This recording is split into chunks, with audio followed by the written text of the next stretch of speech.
നമസ്കാരം സുഹൃത്തുക്കളെ. കഴിഞ്ഞ ദിവസം ലോകം മുഴുവൻ വൈറലായ ഒരു വീഡിയോ ഞാനും നിങ്ങളുമൊക്കെ കണ്ടതാണ്. അതിൽ തീർച്ചയായിട്ടും നമ്മുടെ പ്രധാനമന്ത്രി നരേന്ദ്രമോദിയുണ്ട്.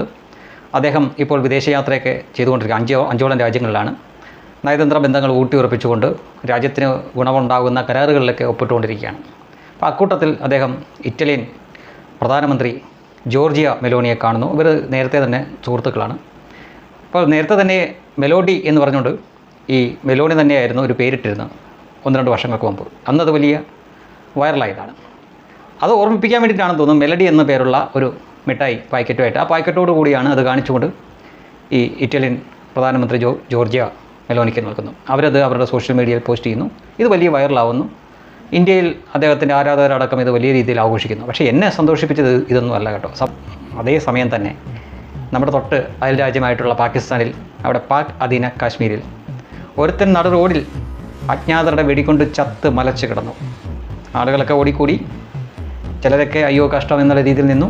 ചിലർ മതാചാരപ്രകാരം അവിടെ പ്രാർത്ഥിച്ചുകൊണ്ട് നിൽക്കുന്നു. ചിലർ ഇവൻ്റെ ചത്ത് കിടക്കുന്ന ഇവൻ്റെ ദേഹത്തൂടെ അവരുടെ ആചാരപ്രകാരം തുണിയെ എന്തുകൊണ്ട് പുതപ്പിക്കുന്നു. പാക് അധീന കാശ്മീരിലാണ്. ഈ കാഴ്ചയും ഈ വാർത്തയുമാണ് എന്നെ സംബന്ധിച്ചിടത്തോളം എനിക്ക് ഏറ്റവും കൂടുതൽ സന്തോഷമുണ്ടാക്കിയൊരു വാർത്ത. മറ്റത് നമുക്കറിയാം, നരേന്ദ്രമോദി എവിടെ ചെന്നാലും വാർത്തയാവും. അദ്ദേഹം ഓരോ രാഷ്ട്രത്തലവന്മാരോടും ഇടപഴകുന്നതും അല്ലെങ്കിൽ ഇതുപോലെ എന്തെങ്കിലും സമ്മാനമൊക്കെ കൊടുക്കുമ്പോൾ അത് വൈറലാവും നമുക്കറിയാം. അതൊരു സാധാരണ കാര്യമാണ്. പക്ഷേ ഇത് അസാധാരണമായിട്ടുള്ളൊരു കാര്യമാണ് അവിടെ സംഭവിച്ചത്. പുൽവാമ ആക്രമണം നമ്മൾ മറക്കില്ല. കാരണം ആ ദിവസത്തിൻ്റെ ഒരു പ്രത്യേകത, അതൊരു ഫെബ്രുവരി 14 വാലന്റൈൻസ് ഡേ ആയിരുന്നു.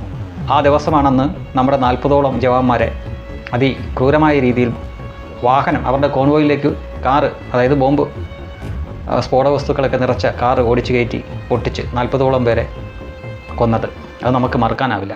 അതിൻ്റെ സൂത്രധാരനെ അവൻ്റെ മടയിൽ പോയി അജ്ഞാതർ തീർത്തു. അങ്ങനെയാണ് ഇപ്പോൾ വാർത്ത വരാറുള്ളത്. നമുക്കറിയാം, കുറേ കാലമായിട്ട് അജ്ഞാതൻ, പേരില്ലാത്ത ആരോ ഒരാൾ അല്ലെങ്കിൽ ഒന്നിലധികം ആളുകൾ ഇതുപോലെ ഓരോ കൃത്യങ്ങൾ ചെയ്തിട്ട് ലോകത്തിൻ്റെ എവിടെ പോയി വിളിച്ചാലും, ഇത് പറയാൻ കാരണം പാകിസ്ഥാനിൽ വെച്ച് മാത്രമല്ല ഇത് നടക്കുന്നത്. മ്യാൻമറിൽ ചെന്ന് ചെയ്യുന്നു, നേപ്പാളിൽ ചെന്ന് ചെയ്യുന്നു, അമേരിക്കയിൽ വെച്ച് പോലും ചെയ്യുന്നു, കാനഡയിൽ വെച്ച് പോലും ചെയ്യുന്നു. അജ്ഞാതർ ഇതുവരെ പിടികിട്ടിയിട്ടില്ല ആര് ചെയ്യുന്നു, എന്തിനു ചെയ്യുന്നു എന്ന് പോലും. പക്ഷേ നമുക്കറിയാം, ദുരന്തർ എന്ന് പറഞ്ഞ ഒരു സിനിമ, 2 ഭാഗങ്ങളുള്ള ഒരു സിനിമ വന്നതിന് ശേഷം ഇന്ത്യയിലെ ഒരുമാതിരിപ്പെട്ട ആളുകൾക്കൊക്കെ കാര്യങ്ങൾ എന്താണ് നടക്കുന്നതെന്ന് ഏതാണ്ട് ഒരു ഐഡിയ ഉണ്ട്. അപ്പോൾ ഈ മാന്യദേഹം ഇപ്പോൾ ഹൂറുകളുമായി അങ്ങ് പരലോകത്ത് രമിക്കുകയായിരിക്കും. അയാൾ അറിയപ്പെടുന്നത് ഡോക്ടർ എന്ന പേരിലൊക്കെയാണ് അറിയപ്പെടുന്നത്. ഹംസ ബുർഹാനെ എന്നാണ് ടിയാൻ്റെ പേര്. അവൻ റോഡിൽ ചത്ത് മലച്ച് കിടക്കുമ്പോൾ അവനെ കാണാൻ ഓടിക്കൂടുന്ന ആളുകളും മറ്റുമൊക്കെയാണ് നിങ്ങൾ ഈ ദൃശ്യങ്ങളിൽ കണ്ടത്. ഇത്തരം നിരവധിയായിട്ടുള്ള വീഡിയോകൾ നമ്മൾ ഇതിനു മുമ്പ് കണ്ടിട്ടുണ്ട്. ആദ്യമൊക്കെ നമുക്ക് അമ്പരപ്പായിരുന്നു, അത്ഭുതമായിരുന്നു. അജ്ഞാതർ വെടിവെച്ചു, അല്ലെങ്കിൽ അവരുടെ മാളത്തിൽ പോയി വെടിവെച്ചു കൊന്നു, ആരാന്ന് പിടികിട്ടിയിട്ടില്ല. ഇത്തരം കേസുകളിൽ ഒരാളെ പോലും അറസ്റ്റ് ചെയ്തതായിട്ട് നമുക്കറിയില്ല.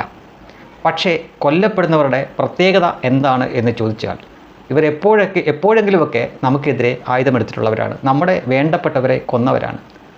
അത്തരം ആളുകളാണ് കൃത്യമായ ഇടവേളകളിൽ ഇതേപോലെ ചത്ത് മലച്ച് റോഡിൽ കിടക്കുന്നത്. അപ്പോൾ അങ്ങനെ ഒരു വാർത്ത കാണുമ്പോൾ, അത് നമ്മൾ സോഷ്യൽ മീഡിയയിൽ കൂടെയും അല്ലാതെയും ആ ദൃശ്യങ്ങളൊക്കെ കാണേണ്ടി വരുമ്പോൾ, അതാണല്ലോ നമുക്ക് ഏറ്റവും കൂടുതൽ സന്തോഷമുണ്ടാക്കുന്ന കാര്യം. അല്ലാതെ നരേന്ദ്രമോദി രാജ്യങ്ങളിൽ സന്ദർശിക്കാൻ പോകുന്നു, അവിടുത്തെ രാഷ്ട്രത്തലവന്മാരെ കാണുന്നു, അദ്ദേഹം ചർച്ച നടത്തുന്നു, നയതന്ത്ര ബന്ധങ്ങൾ ഊട്ടിയുറപ്പിക്കുന്നു, കരാറുകൾ ഒപ്പിടുന്നു. അത് എത്രയോ വർഷമായിട്ട് നമ്മൾ കണ്ടുകൊണ്ടിരിക്കുന്ന കാര്യമാണ്. ഇതും നമ്മൾ കണ്ടുകൊണ്ടിരിക്കുന്ന കാര്യമാണ്, അജ്ഞാതർ കൊല്ലുന്നത്. പക്ഷേ കൊല്ലപ്പെടുന്ന ഓരോരുത്തരുടെയും ഹിസ്റ്ററി തപ്പിപ്പോകുമ്പോഴാണ് ഇവർ നമ്മുടെ രാജ്യത്തിനുണ്ടാക്കിയ തലവേദനകൾ, നമ്മുടെ വേണ്ടപ്പെട്ടവരെ കൊന്നതിൻ്റെ പിന്നിലുള്ള ഇവരുടെ പങ്കാളിത്തം, അതൊക്കെ മനസ്സിലാക്കുമ്പോഴാണ് ഇതെത്ര മധുരമുള്ള പ്രതികാരമാണ്. ആ പ്രതികാരത്തിൽ നമുക്കും കൂടി വേണ്ടിയാണ് അജ്ഞാതർ ഈ കൃത്യം ചെയ്യുന്നത് എന്നോർക്കുമ്പോൾ തീർച്ചയായിട്ടും സന്തോഷിക്കാൻ തോന്നും. എന്നെ സംബന്ധിച്ചിടത്തോളം ഇതാണ് ഏറ്റവും വലിയ വാർത്ത.